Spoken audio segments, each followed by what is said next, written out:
నెల్లూరు జిల్లా కోవూరు నియోజకవర్గంలో జరిగే సామాజిక సాధికార యాత్రకు అన్ని ఏర్పాట్లు పూర్తి చేశామని ఎమ్మెల్యే ప్రసన్నకుమార్ రెడ్డి తెలిపారు.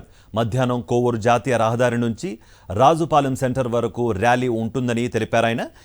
అనంతరం 20,000 మందితో భారీ బహిరంగ సభ ఏర్పాట్లు చేస్తున్నట్లుగా ఆయన వెల్లడించారు. సామాజిక సాధికార యాత్ర సభ ప్రాంగణాన్ని ఆయన పరిశీలించారు.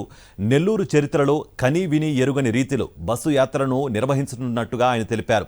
రీజనల్ కోఆర్డినేటర్ విజయసాయిరెడ్డి, ఉప ముఖ్యమంత్రి రాజన్న దొర, మేరుగు నాగార్జున, ఎంపీ వేమిరెడ్డి ప్రభాకర్ రెడ్డి, ఇతర ప్రజాప్రతినిధులు హాజరు కానున్నట్టుగా వివరించారు.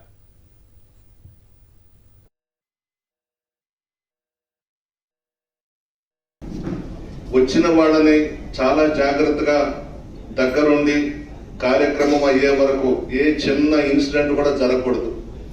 అన్ని బాధ్యతలు మీ మీదనే పెడుతున్నాం. చాలా జాగ్రత్తలు తీసుకోవాలి. ఎందుకంటే నాకు తెలిసి నెల్లూరు జిల్లాలో ఇప్పటి వరకు 3 దగ్గరలో ఈ కార్యక్రమం జరిగింది. ఈ 3 కన్నా కూడా ఇక్కడే ఏర్పాట్లు చాలా బాగున్నాయి, చాలా బాగా చేస్తున్నారని కూడా విజయవాడ నుంచి కూడా ఫోన్స్ వచ్చినాయి. ఐపాక్ వాళ్ళు కూడా చెప్తున్నారు. అందులో కోవూరు నియోజకవర్గం అని అంటే అందరూ కూడా చాలా క్రమశిక్షణతో ఉంటారు. అందరూ చాలా బాగా కష్టపడి పనిచేస్తారు. చాలా ప్రోగ్రామ్స్ మీరు చూసున్నారు. పోలీస్ డిపార్ట్మెంట్కి మనవి చేసేది కూడా బస్సుల్లో నుంచి దిగి సభా ప్రాంగణానికి వచ్చేటప్పుడు బాంబే హైవే మీద చాలా జాగ్రత్తలు తీసుకోవాలి.